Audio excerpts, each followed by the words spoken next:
नमस्कार दोस्तों। साल था 1975।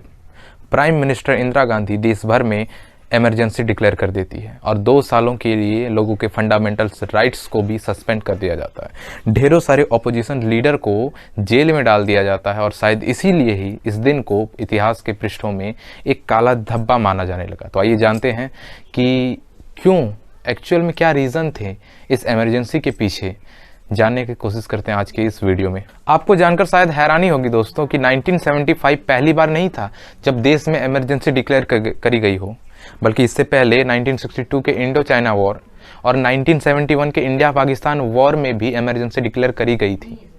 लेकिन ये जो 1975 वाली जो इमरजेंसी थी वो इन दोनों से काफ़ी अलग थी, क्योंकि इसके पीछे कोई एक लड़ाई या फिर एक रीज़न नहीं था, बल्कि कई सारी घटनाएं, कई सारे सीक्वेंस ऑफ इवेंट्स थे जिसका आउटकम ये इमरजेंसी निकल कर आई थी।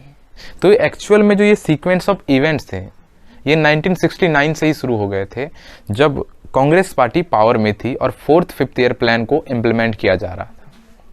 दोस्तों 1969 में कांग्रेस पार्टी ये डिसाइड करती है कि 14 प्राइवेट बैंक्स को नेशनलाइज किया जाएगा, यानी कि इन बैंक्स की जो बागडोर है, जो ऑनरशिप है, वो अब सरकार ले लेगी। अब आप इमेजिन कीजिए कि अब आप किसी कंपनी के मालिक हैं या फिर किसी कंपनी में शेयर खरीद रखे हैं, अचानक कल को सरकार आके ये बोले कि अभी तो कंपनी सरकार की हो गई, तो आपके तो सारे पैसे गए।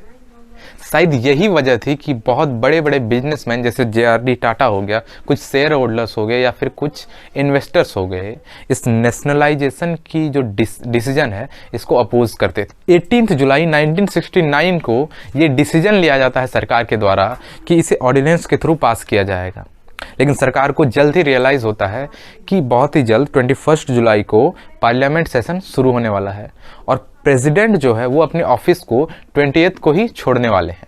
तो इसे बड़ी ही जल्दी में एक ओवरनाइट में इस ऑर्डिनेंस को बनाया जाता है और प्रेसिडेंट से साइन भी करा लिया जाता है, यानी कि पार्लियामेंट सेशन से पहले ही।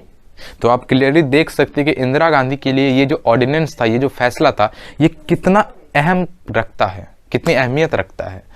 तो और उनके तरफ से ये जस्टिफिकेशन थी कि ये जो इन बैंक्स को नेशनलाइज किया जा रहा है ताकि ये देश के सुदूर क्षेत्रों में भी या फिर गरीब से गरीब नागरिकों को अपनी सर्विसेज प्रोवाइड करा सके, जो कि एक फॉर प्रॉफिट कंपनी शायद कभी ना करे। तो बेसिकली सोशलिज्म वर्सेस कैपिटलिज्म वाली बात थी दोस्तों यहाँ पर। तो ऑब्वियसली जैसा कि मैंने बताया कि बैंक्स के जो शेयर होल्डर्स थे, जो ऑनर थे, वो इस बात से खुश नहीं होंगे, इस डिसीजन से खुश नहीं होंगे।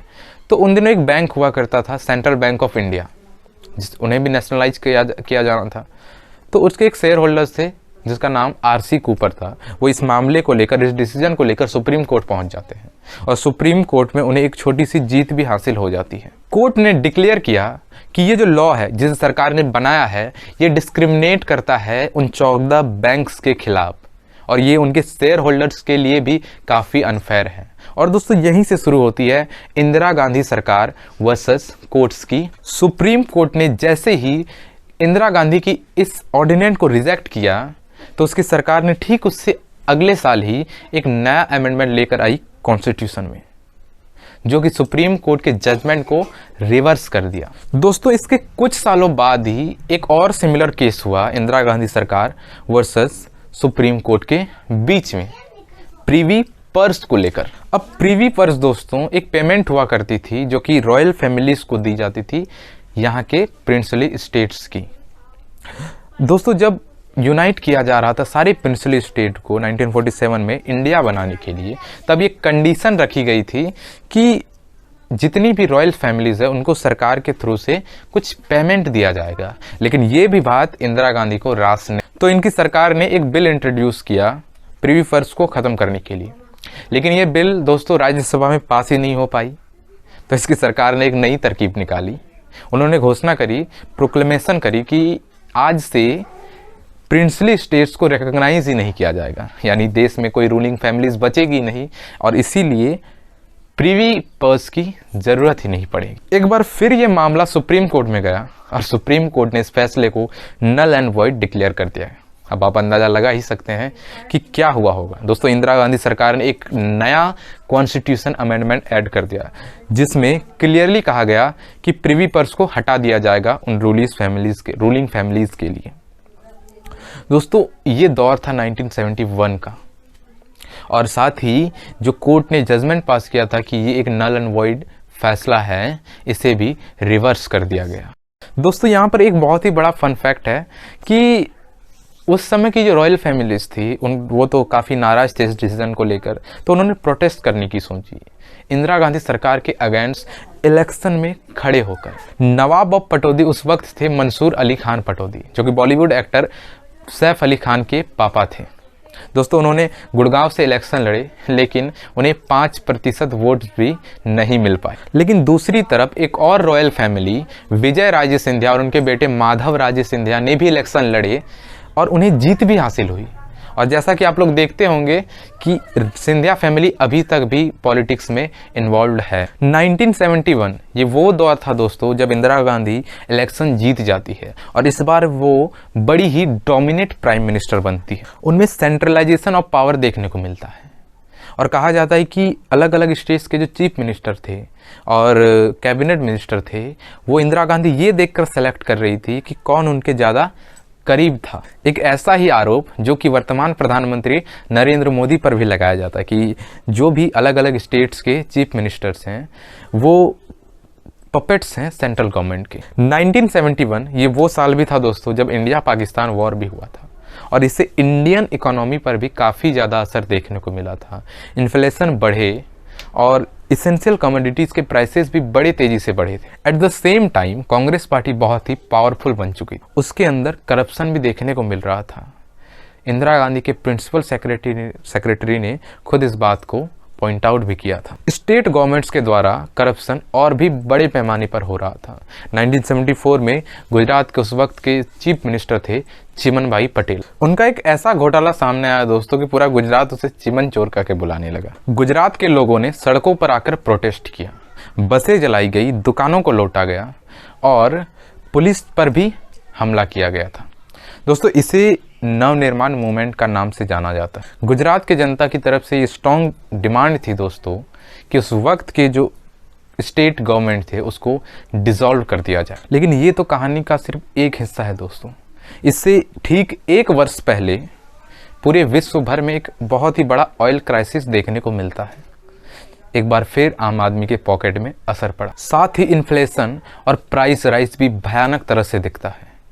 In the same year Gujarat की ही तरह बिहार में भी लोगों ने प्रोटेस्ट करना शुरू कर दिया। बिहार में भी एक नई मूवमेंट की शुरुआत होती है स्टूडेंट्स के द्वारा, जिसको लीड करते हैं जेपी नारायण। इनका भी गुजरात के ही तरह सेम डिमांड होता है। इसके अलावा एक और लीडर जॉर्ज फर्नांडिस 3 दिन की रेलवे स्ट्राइक करवा देते हैं रेलवे वर्कर्स के बेटर वर्किंग कंडीशन और बेटर सैलरी डिमांड के लिए। 17 लाख से भी अधिक वर्कर्स ने इस प्रोटेस्ट में हिस्सा लिया और ये उस वक्त की one of the largest industrial strike बन गई थी पूरे विश्व भर। पूरा राशन पूरा काम, नहीं तो होगा चक्का जाम।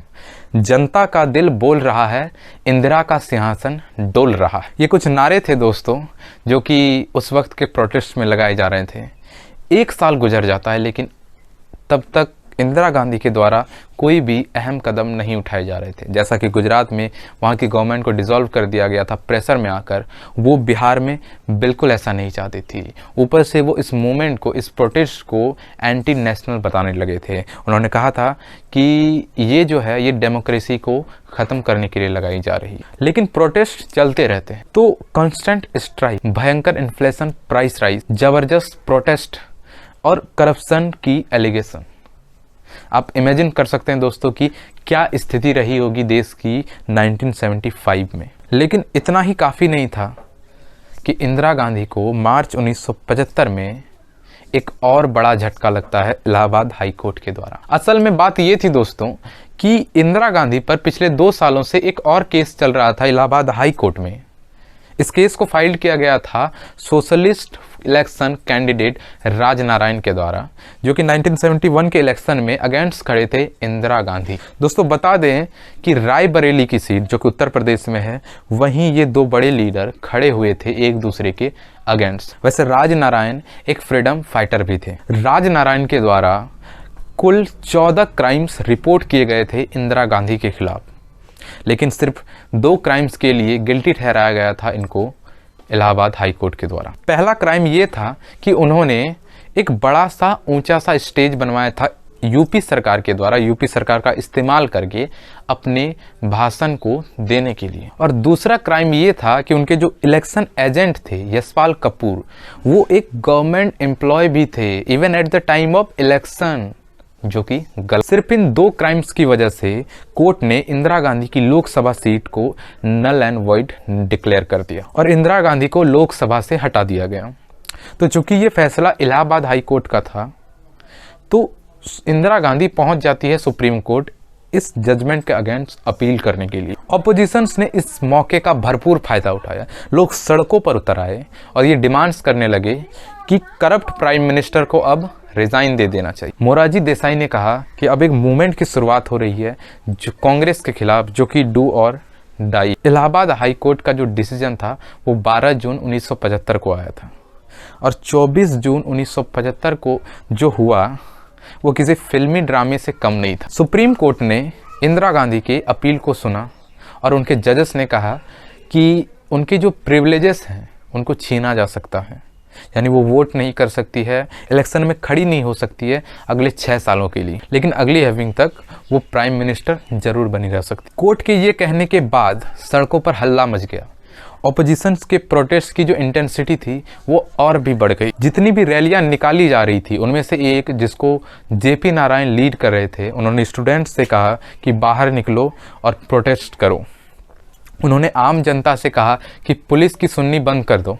उन्होंने पुलिस और आर्म्ड फोर्सेस, इंडियन आर्मी और इंडियन एयर फोर्सेस से कहा कि जितनी भी सरकार से ऑर्डर आ रहे हैं, सरकार की तरफ से ऑर्डर्स आ रही है, उनको सीधा सीधा रिफ्यूज़ कर दे। ये सब एक प्रकार से सिविल डिसओबीडियंस का रूप ले रही थी, यानी कि इंटरनल डिस्टर्बेंस। तो अगर आप इंडियन कॉन्स्टिट्यूशन का आर्टिकल 352 देखिएगा, यानी कि उसमें लिखा गया है कि इंडिया में इमरजेंसी 3 कारणों से डिक्लेयर करी जा सकती है। पहला कारण है कि इंडिया किसी देश के साथ जंग पर जाए। दूसरा कारण है कि इंडिया पर किसी दूसरे देशों के द्वारा आक्रमण किया जाए। और तीसरा जो कारण है दोस्तों वो ये है कि इंडिया के अंदर कोई अगर रेवोल्यूशन शुरू हो गई हो। तो पिछली 2 जो इमरजेंसी डिक्लेयर करी गई थी वो इंडिया ने वॉर को लेकर, यानी पहले कारण को लेकर डिक्लेयर करी थी, लेकिन अब 1975 की जो इमरजेंसी थी वो तीसरे कारण की वजह से डिक्लेयर करी गई थी। 25 जून 1975 को इंदिरा गांधी अपने कुछ मिनिस्टर्स के साथ कंसल्ट करती है और उनके एडवाइस पर एक रिटर्न नोट्स भेजती है उस वक्त के राष्ट्रपति यानी प्रेसिडेंट फखरुद्दीन अली अहमद को, और उनमें वो रिक्वेस्ट करती है कि देश में इंटरनल इमरजेंसी डिक्लेयर कर दी जाए। राष्ट्रपति जी ठीक वैसा ही करते हैं। उन्होंने 25 जून की रात को इमरजेंसी डिक्लेयर कर दी और कुछ ही घंटों में ढेरों ओपोजिशन लीडर को भी जेल में डाल दिया जाता, इंक्लूडिंग मोरारजी देसाई, जेपी नारायण, चरण सिंह, LK आडवाणी। सरकार पावर सप्लाई बंद कर देती है न्यूज़पेपर के ऑफिसेस को, ताकि कोई भी अखबार अगले दिन प्रिंट ना हो सके। और अगली ही सुबह प्राइम मिनिस्टर इंदिरा गांधी के द्वारा रेडियो पर अनाउंस किया जाता है, भाइयों और बहनों, राष्ट्रपति जी ने आपातकाल की घोषणा की है। This announcement by then Prime Minister Indira Gandhi hurled India into the darkest period of her democratic history. किया जाता है।